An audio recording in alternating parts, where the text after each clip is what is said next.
Admirável povo brasileiro, quem vos fala é Álvaro de Toledo e Silva, historiador e jurista.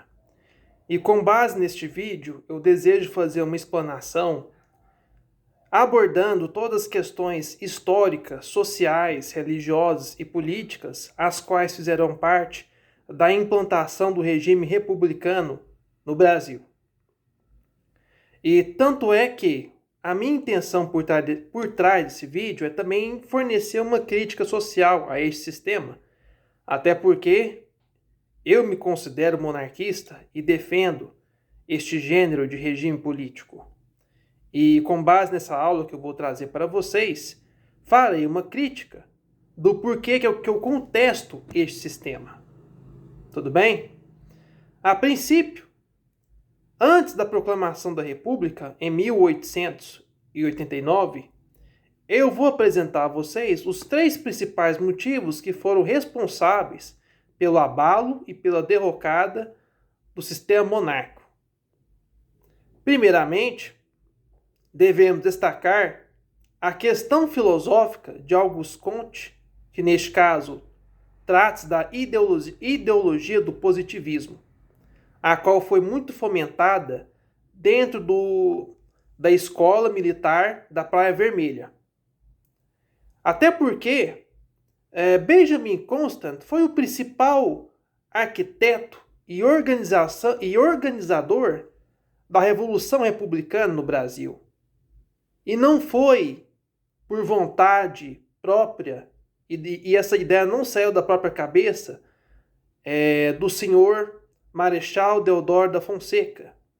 Até porque o próprio Deodoro da Fonseca, ele havia participado da Guerra do Paraguai em favor do Brasil, bem como ele era um ávido defensor do segundo reinado de Dom Pedro II e militava a favor da defesa e proteção do Império Brasileiro. Mas Benjamin Constant, que, aliás, raramente participou de batalhas militares, ele fazia parte do exército brasileiro, mas ele em si mesmo nunca gostou de entrar em aventuras militares, porque o seu foco era centralizado na atividade de lecionar e explicar matérias. Ele era professor, e era um professor voltado à ciência das exatas e da matemática.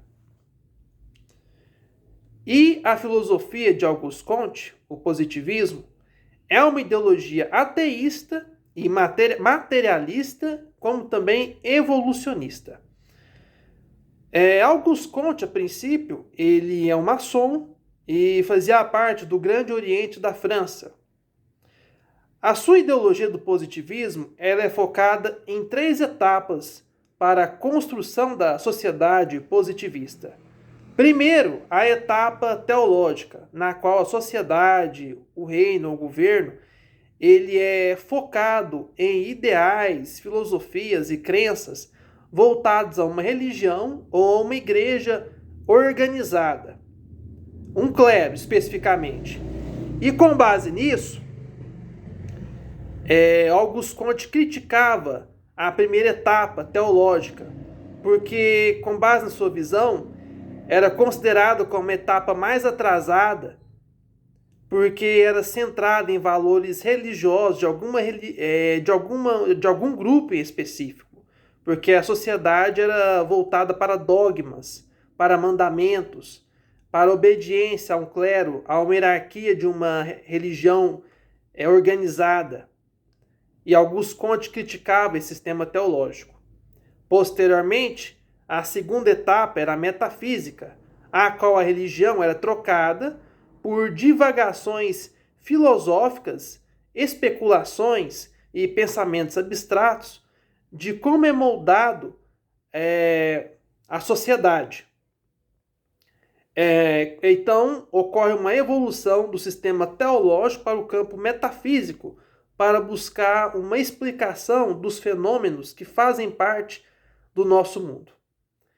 E em terceiro lugar, e por último, o plano positivo, que é voltado ao pensamento cientificista e evolucionista.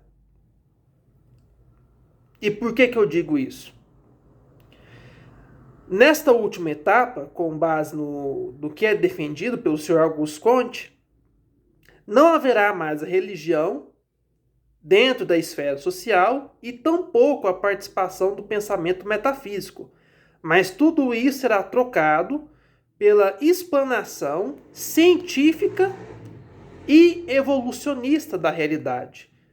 Ou seja, temos a completa eliminação do pensamento transcendente e teórico voltado para a religião, principalmente a cristã.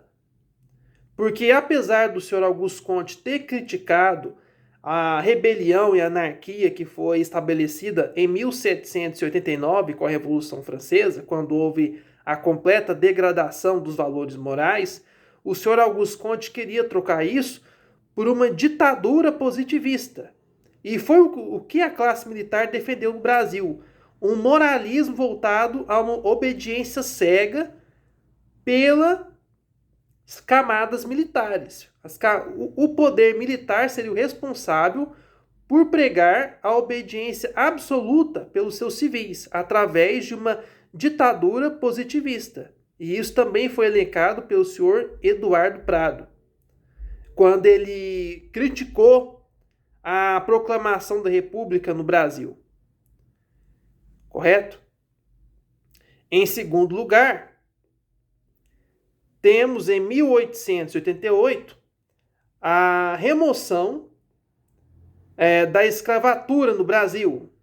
O tráfico de escravos, independentemente de qual grupo étnico que seja composto, negros, asiáticos, mestiços, foi abolido no Brasil com a implantação da Lei Áurea por Dom Pedro II. E a princesa Isabel também aceitou isto.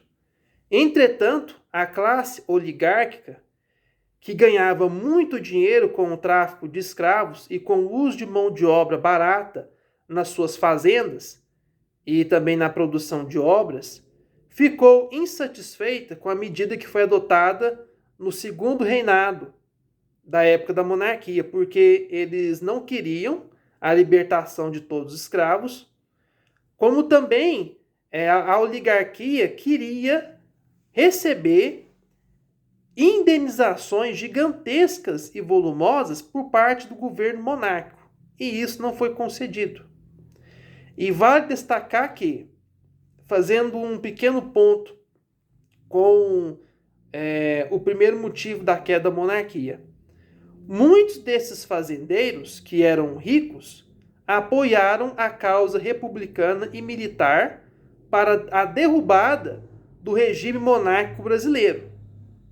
E até em razão disso, muitas dessas oligarquias sobreviveram com o passar do tempo e com a transição do regime. E em razão disso não tivemos o terceiro reinado, que é dito seria governado pela senhora Isabel.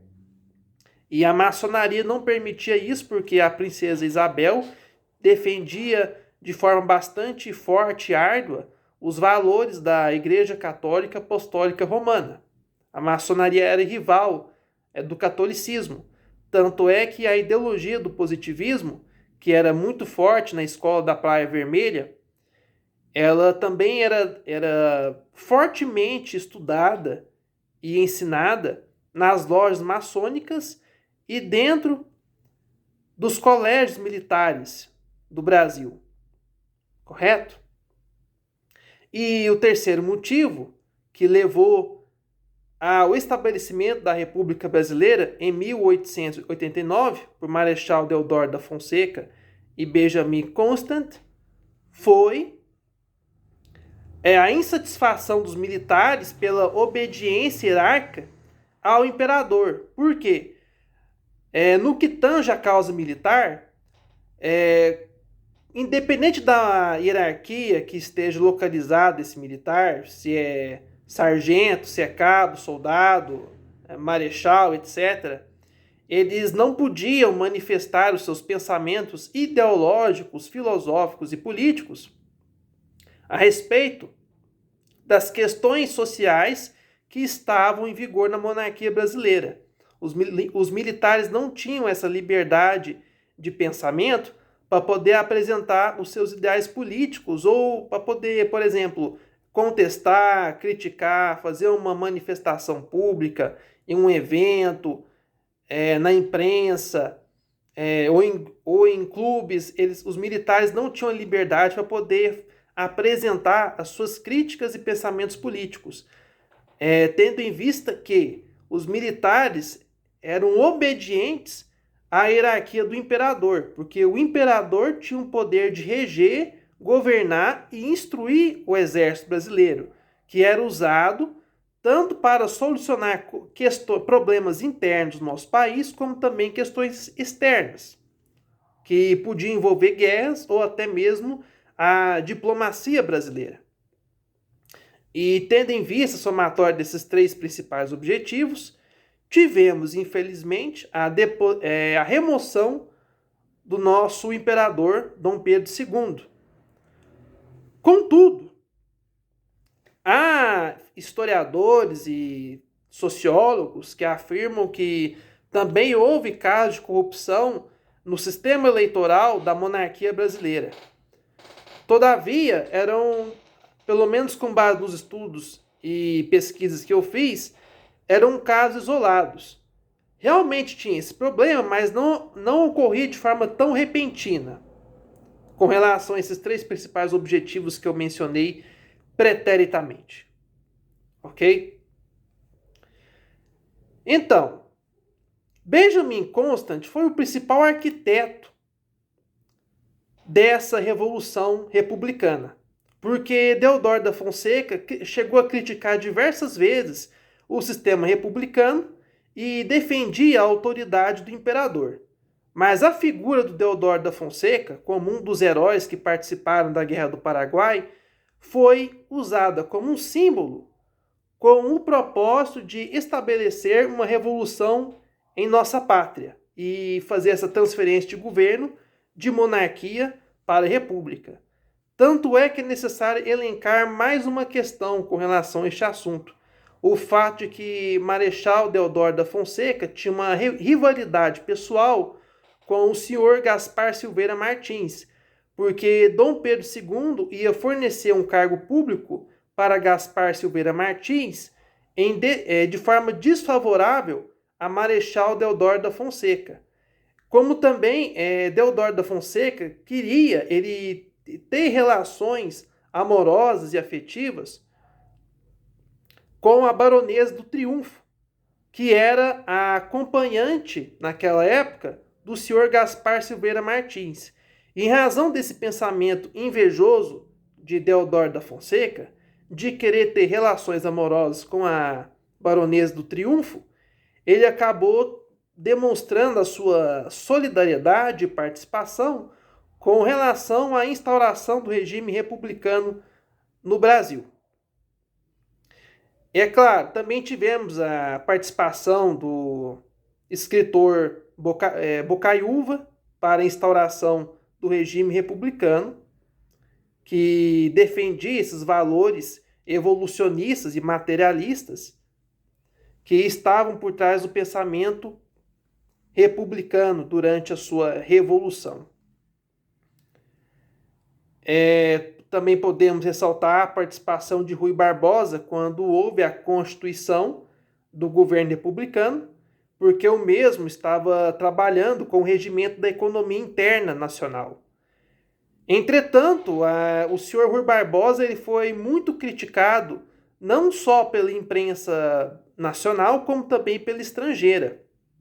Porque Rui Barbosa, que por sinal é muito defendido atualmente na classe acadêmica dos cursos de Direito no Brasil, na verdade, Rui Barbosa ele tinha um entendimento muito podre e barato de como reger a economia, porque o senhor Rui Barbosa ele era favorável à expansão do crédito, ou seja, à impressão de mais dinheiro para poder evitar uma crise. Entretanto, essa política do senhor Rui Barbosa, que almejava a produção em massa de dinheiro, acabou, no final das contas, desvalorizando a moeda nacional e provocando uma crise inflacionária. E muitas pessoas sofreram em razão disso. Bem como o senhor Rui Barbosa, ele foi favorável ao aumento da carga tributária brasileira, ao aumento dos impostos. E isso também prejudicou o comércio e o mercado brasileiro, porque desfavoreceu principalmente os pequenos consumidores e também a elite empresarial, que acabou tendo dificuldades para introduzir os seus produtos no comércio em decorrência dessa taxação, a qual, na verdade, visava a satisfazer o interesse da classe política e governamental, e não a favor do povo. Bem como, durante o regimento econômico do senhor Rui Barbosa, houve um aumento muito forte das apostas, houve a venda de títulos portugueses no Brasil, que começaram a ser vendidos de forma disparada. E durante a gestão econômica do senhor Rui Barbosa, acabou tendo a ascensão do jogo do bicho, que atualmente é considerado como uma contravenção penal, porque ele é considerado também uma espécie de jogo de azar. É muito popular no interior brasileiro. E por falar em dinheiro, existe um símbolo. Eu não sei se muitas das pessoas que estão acompanhando o meu vídeo têm conhecimento sobre essa informação, mas, por exemplo, nessa nota de R$10 que está comigo na tela, essa mulher que está nessa cédula de dinheiro, que usa esse gorro vermelho na cabeça, é a efígie republicana, mais conhecida também pelo nome de Mariane. Ela foi adotada como um símbolo maçônico no Brasil. Poucas pessoas sabem disso, mas essa Mariane, a efígie da República, é um símbolo adotado pelo Grande Oriente Maçônico, muito popular para representar a instauração dos regimes republicanos. Não só como ocorreu no Brasil, mas também em outras regiões do mundo, da América do Sul e da Europa. Foi bastante utilizado esse símbolo da Mariane. Porque o assunto também aborda dinheiro, então vim trazer isso aqui como exemplo para as pessoas que desconhecem essa questão. Vale destacar também uma terceira força que participou para a instauração do sistema republicano no Brasil, como é mencionado por Eduardo Prado, foi a participação dos Estados Unidos da América.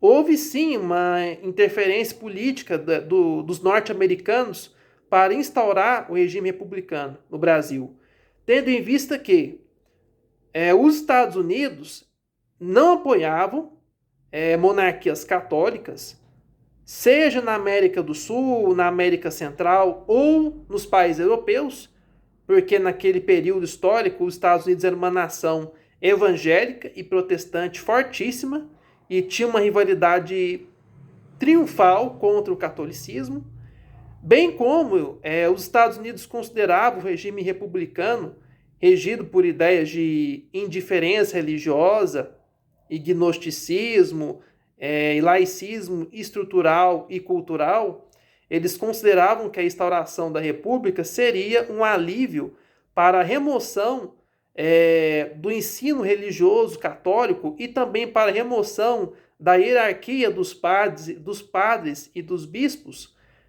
no Brasil, porque os Estados Unidos não queria que tivesse nenhuma espécie de influência política e social do catolicismo na cultura brasileira.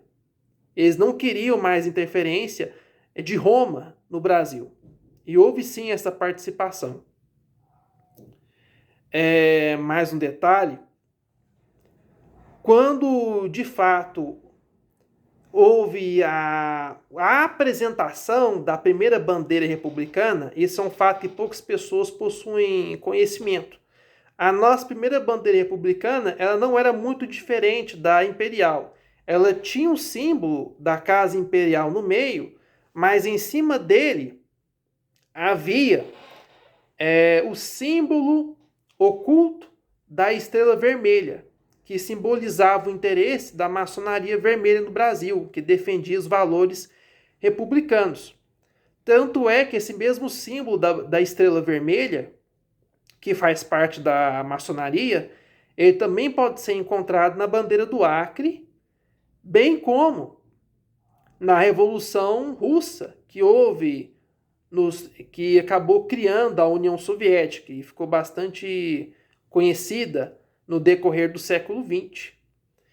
E é estranho fazer essa conexão, porque muitos membros da escola positivista, que também faziam parte do culto da religião da humanidade, que foi uma seita criada pelo maçom Augusto Comte, que trocava o calendário gregoriano da Igreja Católica por um calendário cientificista que ele mesmo criou, e também venerava a sua ex-mulher. Muitos membros positivistas e acadêmicos dessa filosofia que prega o absolutismo da ciência e o seu despotismo esclarecido acreditavam, isso bem depois da Revolução Republicana e também dos governos que tivemos.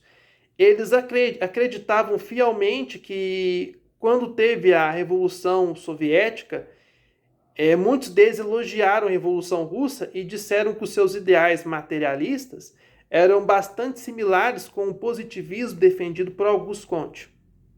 Isso aqui é uma questão de curiosidade que eu estou fornecendo para vocês.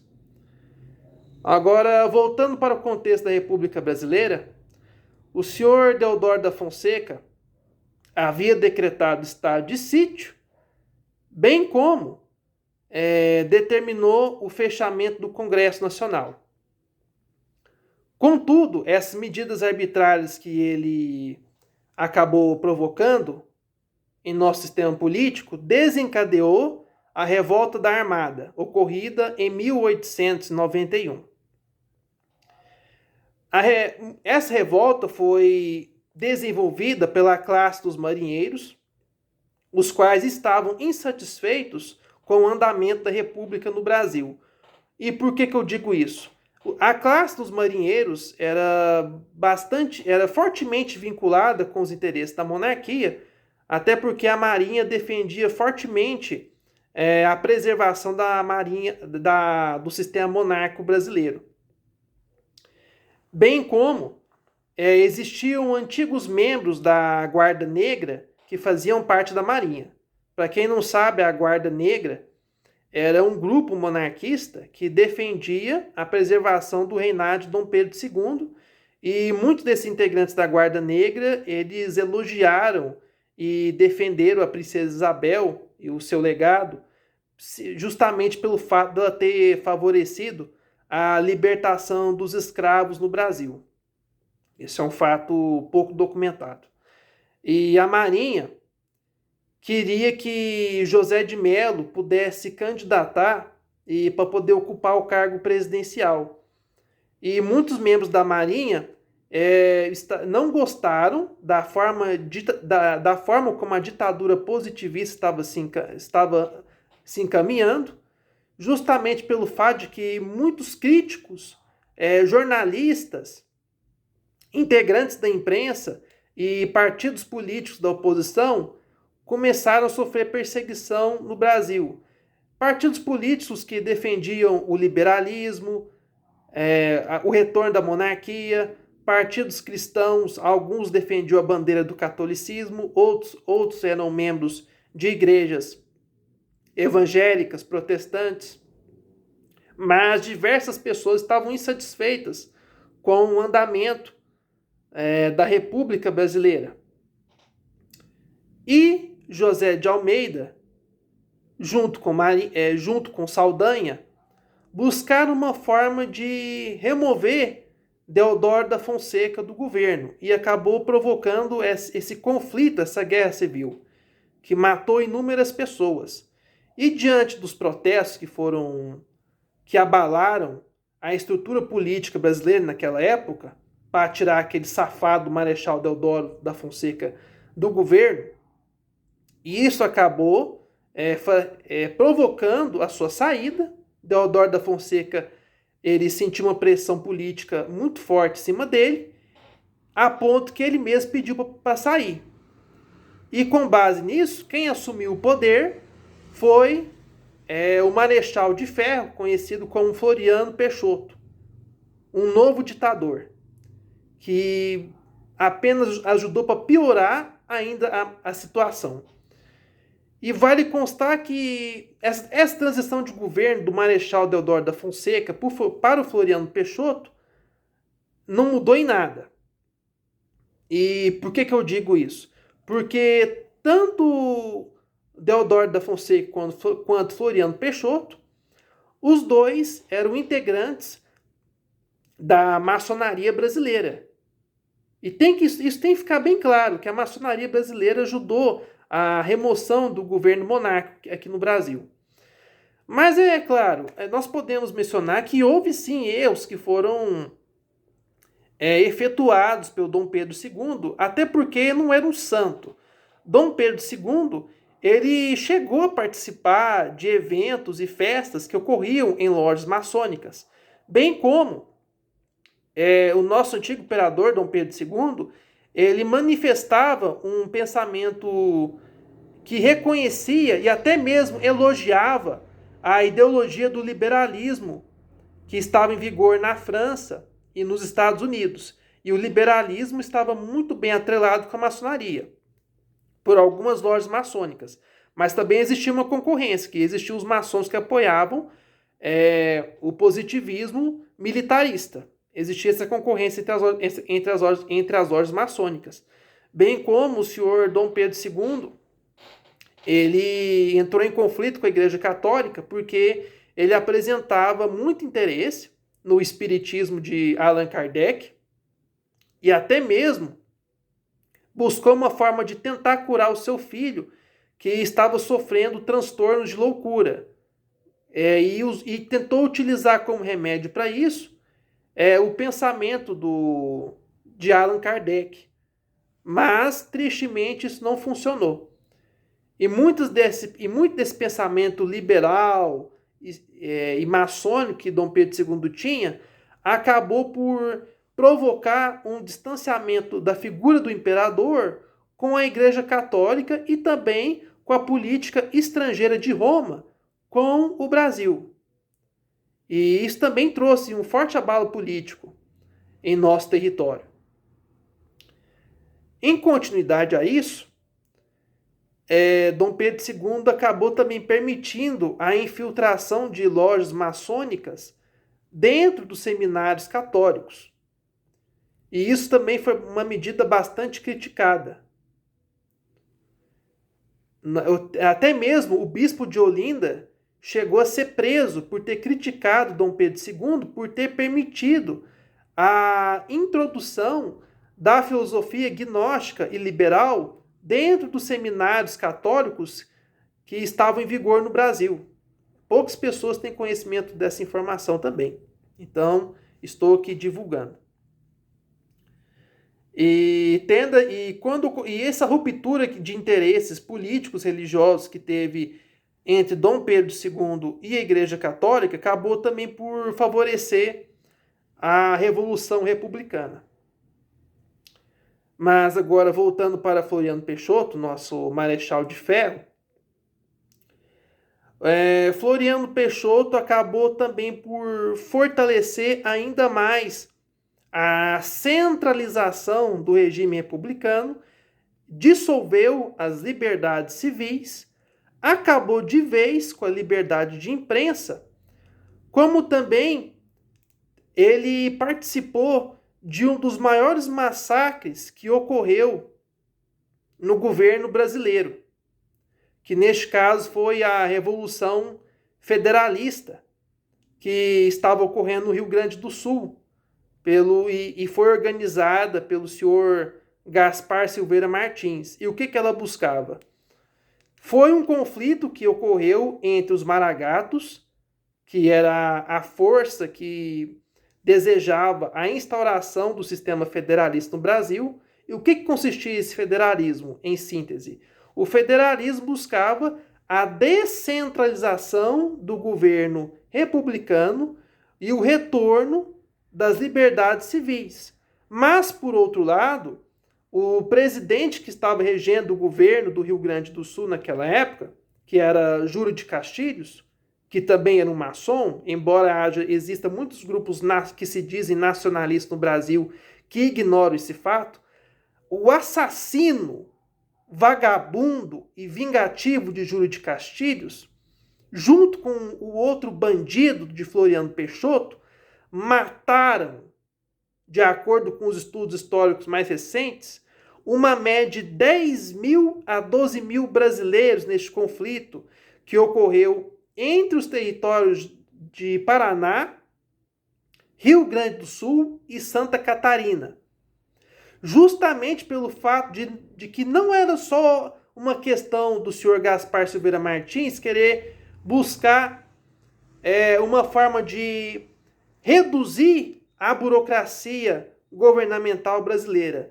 O problema não era só esse, mas o senhor Gaspar Silveira Martins ele também queria a devolução da liberdade de imprensa e jornalística que foi completamente esmagado no Brasil.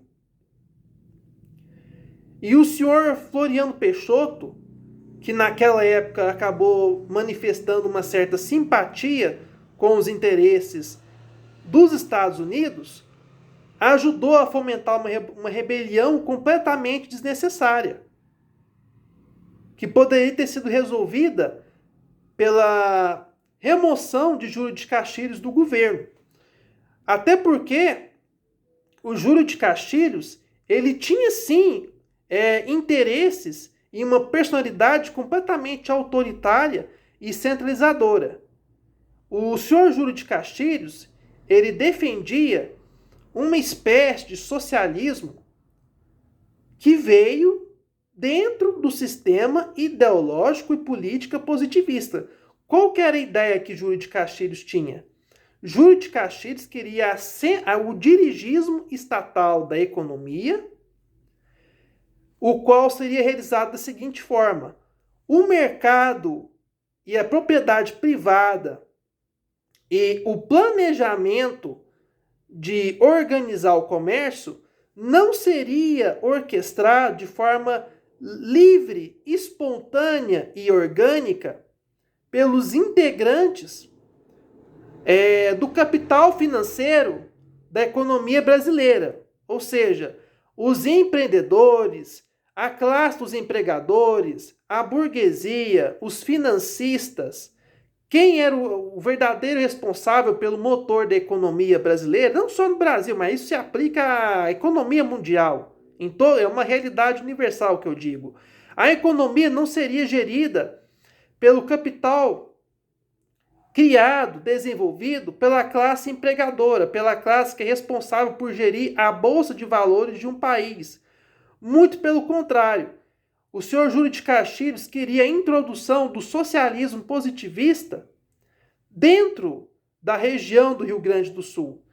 E a partir disso, a economia não seria gerida pelo mercado e tampouco pelos empregadores, financistas, pelos bancários, não. A economia seria gerida pela burocracia tecnocrata do Estado.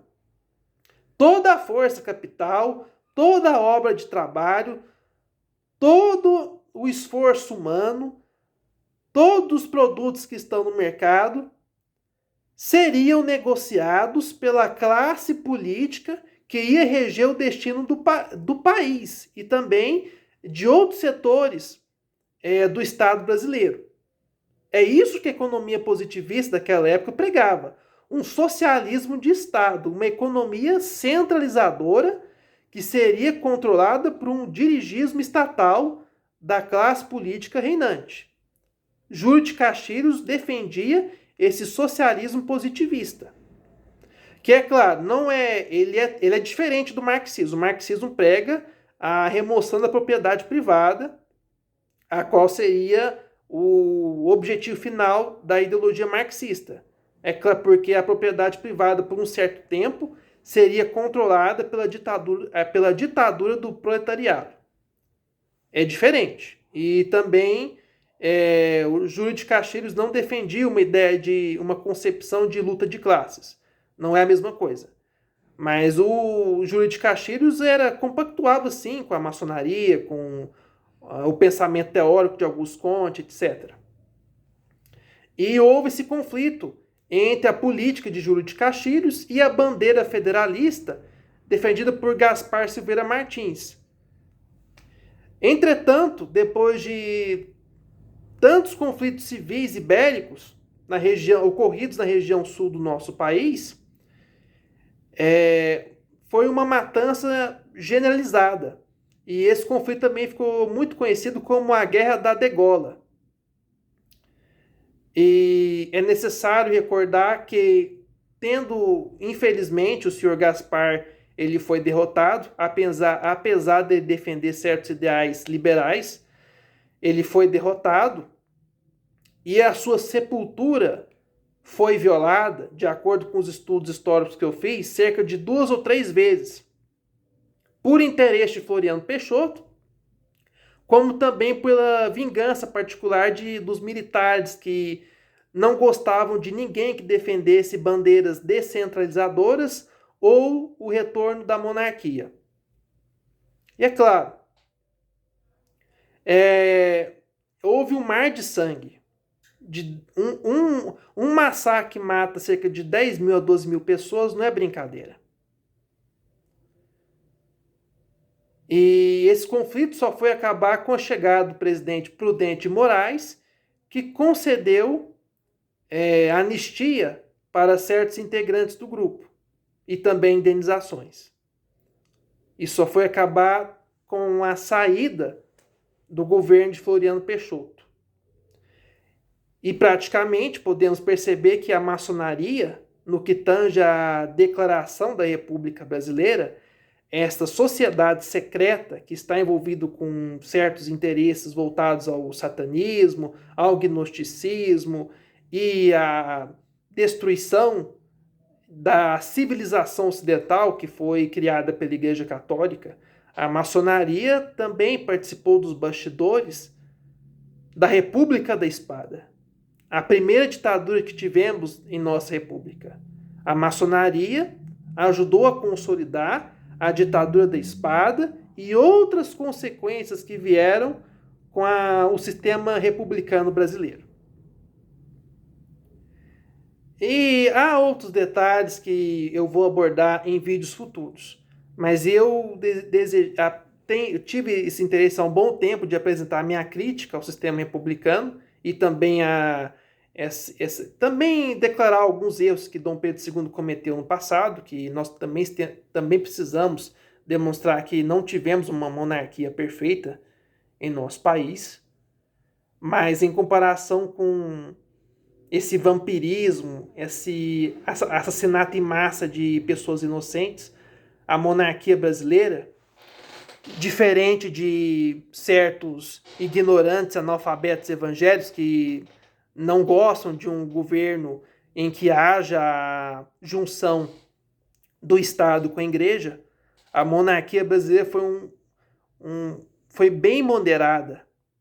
Até porque ela permitia cultos domésticos de outras religiões. Ela foi bastante pacífica com relação a isso. E não desencadeou essa morte desenfreada de seres humanos. Não foi tão conflituosa a este ponto. Certo?